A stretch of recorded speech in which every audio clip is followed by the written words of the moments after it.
다음 날 황후전에 쓰러져 있는 꼬리 9 달린 백야우를 발견한 중국 천자와 신하들은 모두 깜짝 놀랐다. 다름 아닌 황후가 천년 묵은 여우였다고 하는 말에 더더욱 놀라 몸서리를 쳤다. 중국 천자는 조선의 한량 덕분에 나라를 구했다며 공을 치하하고 상을 주었다.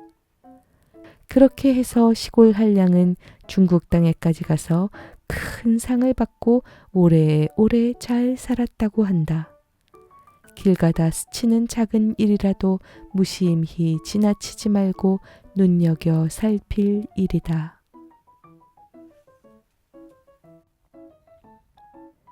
안녕하세요. 달고나입니다.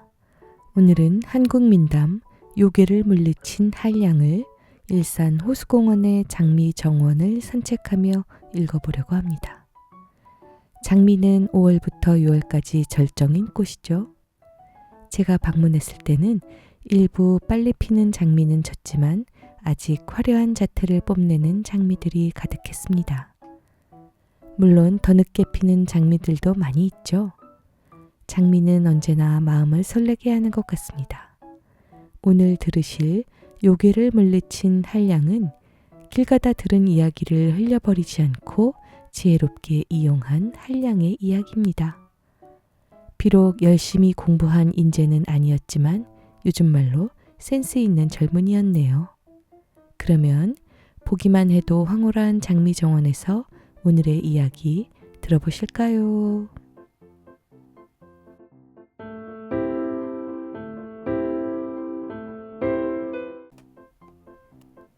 옛날에 시골 마을에 어떤 한량이 건달 노릇을 하며 살고 있었다. 시골을 휘젓고 다니던 그는 한번 대처에 가서 행세를 해보겠다고 한양으로 올라왔다. 한양에 올라와 이곳저곳을 다니다가 종로에 이르렀는데 이상한 광경이 눈에 띄었다. 머리가 하얀 영감과 젊은 청년 하나가 함께 길을 가면서 말을 나누는데 야 이놈아! 왜 이놈아!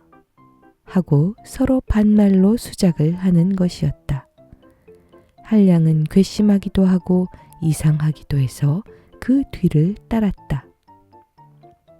둘은 계속 반말로 농지거리를 주고받으면서 한참을 가더니 갈림길에서 헤어져서 영감은 북쪽으로 향하고 청년은 서쪽으로 향했다.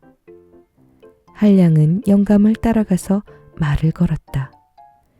여보세요 노인장, 왜 그러우?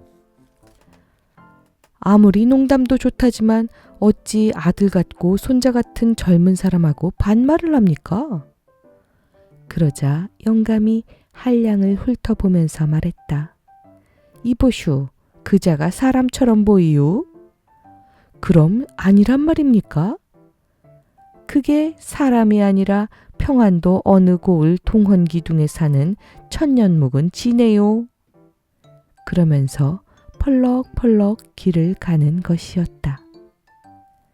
한량은 가던 길을 되돌아와서 서쪽 길을 향해 바삐 걸음을 옮겨 청년을 따라잡았다.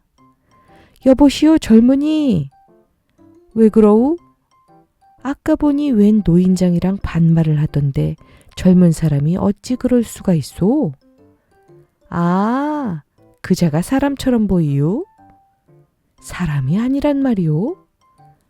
그게 사람이 아니라 함경도 어느 고을 동헌 고목 속에 사는 천년 묵은 여우라오. 그러고서 휘휘 길을 가는 것이었다. 그 무렵 나라에 큰 근심거리가 생겨났다. 평안도 한 고을에 원님이 부임하기만 하면 아무라도 하룻밤을 넘기지 못하고서 자꾸 죽어나갔다. 그러다 보니 그 고을로 나가려는 사람이 아무도 없어 골칫거리였다. 임금이 방을 붙여서 지원자를 찾았지만 아무도 지원하는 사람이 없었다. 그때 그 시골 한량이 방을 보고 임금을 찾아갔다. 제가 평안도 고을로 가겠습니다. 무사 30명만 딸려 보내주십시오. 임금이 반가이 여겨 허락을 하자 한량은 바로 평안도 고을로 향했다. 고을에 당도한 한량은 관가 안에 있는 사람을 다 불러 모아 점고를 시작했다. 눈을 크게 뜨고 살펴보니 전날 종로에서 만났던 청년이 눈에 띄었다. 한량은 부하를 시켜 몰래 그 청년의 뒤를 밟게 했다. 얼마 지나지 않아서 부하가 헐레벌떡 달려왔다. 그자가 갑자기 사라졌습니다. 어디서 어떻게 사라졌느냐? 동원에 서쪽 기둥 뒤로 들어가는가 했는데 감쪽같이 사라지고 없습니다. 알았다.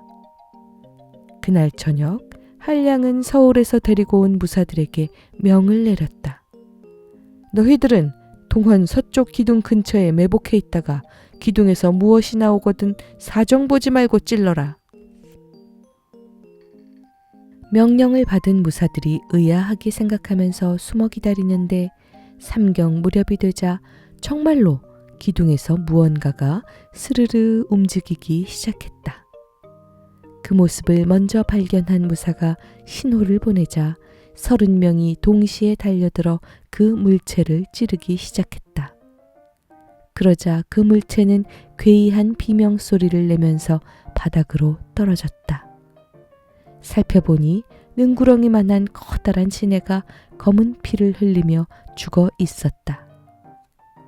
한량은 그렇게 지네를 퇴치한 후 편안히 고을 원님 노릇을 하게 되었다. 그런데 함경도의 한 고을에서 또 비슷한 일이 벌어지기 시작했다. 원님이 내려가는 족족 하룻밤을 넘기지 못하고 죽어나가는 것이었다. 임금은 급히 한량에게 명령을 내려 함경도 고을에 부임하도록 하였다. 다시 무사를 거느리고 함경도 땅에 부임한 한량은 고을 사람들을 점고하기 시작했다. 눈을 부릅뜨고 샅샅이 살펴보니 첫날 종로에서 만났던 노인이 눈에 띄었다. 한량은 다시 부하를 시켜 그 노인의 뒤를 밟게 했다. 얼마 후에 노인이 동원 뒤뜰에 고목나무 뒤로 사라졌다는 보고가 올라왔다. 한량은 무사들에게 고목 근처에 숨어 있다가 무엇이 나오면 찔러 죽이라고 명령했다. 무사들이 숨어서 기다리고 있자니 삼경 무렵에 고목 속에서 새 한 마리가 펄러덕 날아나왔다. 무사들은 얼른 활을 쏘고 창을 휘둘러 새를 떨어뜨렸다. 무사들이 가까이 다가가서 보니 꼬리가 6 달린 순여우 한 마리가 죽어 있었다. 그런데 그 순간 고목에서 다시 새 한 마리가 펄러덕 날아 나오더니 공중으로 날아 올라갔다. 무사들이 깜짝 놀라 활을 쐈지만 새는 화살을 피해 하늘로 사라졌다. 아무도 미처 생각하지 못했던 일이었다. 내가 큰 후환을 남겼구나. 그 일이 있은 지 얼마나 지났을까. 중국에서 우리나라로 사신이 나와서 그 한량을 찾기 시작했다. 중국 천자가 새로 얻은 황후가 요괴한테 시달리고 있는데 조선에 요괴를 잘 잡는 인재가 있다니 보내달라는 것이었다. 사신까지 보내서 특별히 부탁을 하는 터에 들어주지 않을 수 없었다. 그렇게 해서 시골 한량은 중국으로 향하게 되었다. 한량이 곰곰 생각하니 아무래도 전에 놓친 여우의 장난이 분명했다. 하지만 그 여우를 어떻게 찾아내서 물리쳐야 할지 방법을 알 수가 없었다. 그냥 무작정 부딪혀 볼 수밖에 없는 형편이었다. 한량이 한양을 떠나 만주벌판을 지날 때였다. 밤에 잠이 안 와서 달 구경을 하고 있는데 어디선가 누가 슬피 우는 듯한 이상한 소리가 들렸다. 그 소리는 무인지경의 들판으로부터 들려오고 있었다. 이상하게 여긴 한량이 소리나는 쪽을 찾아가서 살펴보았지만 소리를 내는 물체를 찾을 수 없었다. 한량은 날이 밝았지만 길을 떠나지 않고서 밤이 되기를 기다렸다. 아니나 다를까 다시 울음소리가 쟁쟁 울려 퍼지기 시작했다. 한량은 소리가 들려오는 들판으로 나가서 땅에다가 귀를 대고 소리를 듣기 시작했다. 그러면서 소리나는 쪽으로 조금씩 다가갔다. 그러다가 보니 무언가가 손에 턱 잡혔다. 땅에 반쯤 묻혀있는 녹슨 자물쇠였다. 이건 뭐지? 그러자 뜻밖에도 그 자물쇠가 자물쇠요? 하고 말을 했다. 아니 웬 자물쇠가 말을 한단 말이냐? 어찌 된 일이지? 내가 하도 원한이 맺혀서 이렇게 되었습니다. 자물쇠란 열쇠를 가지고 열었다 닫았다 하는 법인데 나는 세상에 생겨난 뒤로 한 번도 열려보지를 못했으니 어찌 천추의 한이 아니겠습니까? 그것도 그렇구나. 한데 내가 열어주면 어떻게 하겠느냐? 내 원을 풀어주면 나 또한 당신을 도와주지요. 한량은 그 자물쇠를 가지고 숙소로 돌아왔다. 그리고 날이 밝자 근처 대장간을 찾아가서 자물쇠에 맞는 열쇠를 만들었다. 한량이 열쇠를 꽂아서 잠긴 것을 딸깍 열어주자 자물쇠는 이렇게 시원할 수가. 드디어 나의 평생 원한이 풀렸습니다. 그러면서 한량에게 거듭 살해를 하는 것이었다. 그날부터 자물쇠는 한량의 길 안내를 도맡아서 했다. 자물쇠가 시키는 대로 하면 어김없이 탄탄대로가 나타났다. 그런데 하루는 자물쇠가 한량으로 하여금 큰 길을 벗어나 산속의 외딴 오두막으로 들어가도록 했다. 그 집에는 백발의 영감과 할멈이 있었는데 한량이 찾아 들어가자 마치 기다렸다는 듯이 손을 잡으며 반가워하였다. 영감과 할멈이 한량을 대접한다고 밥을 해주는데 물을 넣어 지은 이상한 밥이었다. 한량이 기이하게 여겨 자물쇠한테 물으니 남기지 말고 다 먹으라는 것이었다. 한량은 자물쇠가 시키는 대로 그 집에 사흘 동안 머물면서 끼니마다 나오는 무밥을 남기지 않고 다 먹었다. 사흘 만에 오두막집을 나오면서 한량이 자물쇠에게 물었다. 도대체 어떤 사람들이야? 그게 사람이 아니라 백두산 산신령이랍니다. 백두산을 지키고 있다가 그만 천년 묵은 여우 부부한테 쫓겨나서 이리 오게 되었지요.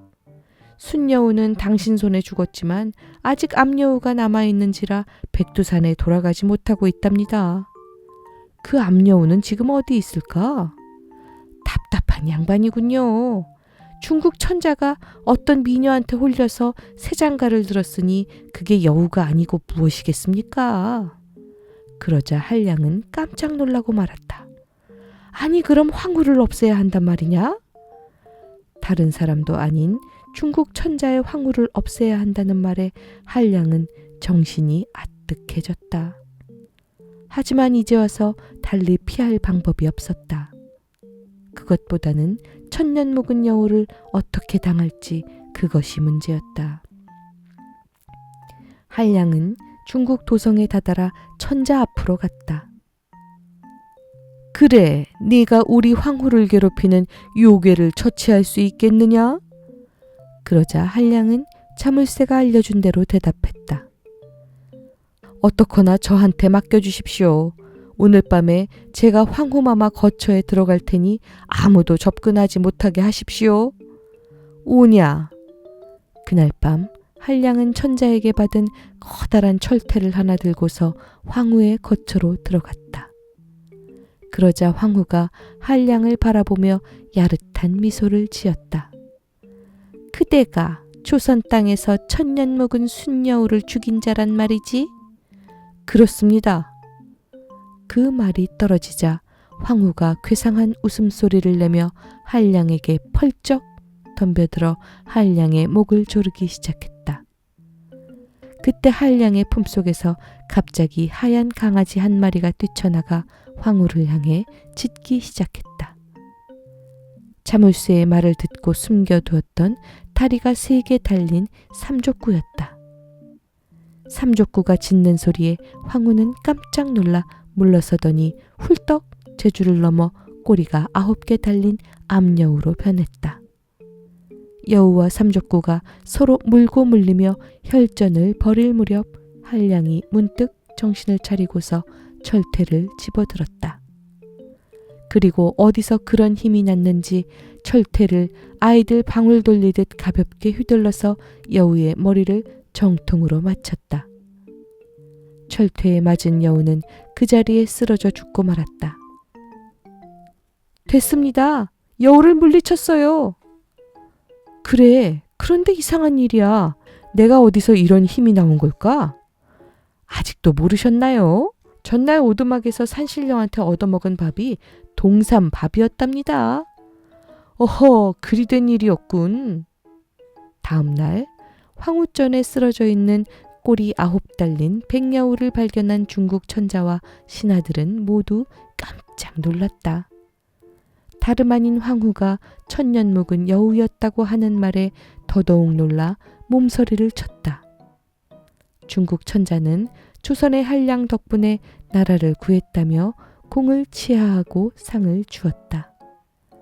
그렇게 해서 시골 한량은 중국 땅에까지 가서 큰 상을 받고 오래오래 잘 살았다고 한다. 길 가다 스치는 작은 일이라도 무심히 지나치지 말고 눈여겨 살필 일이다.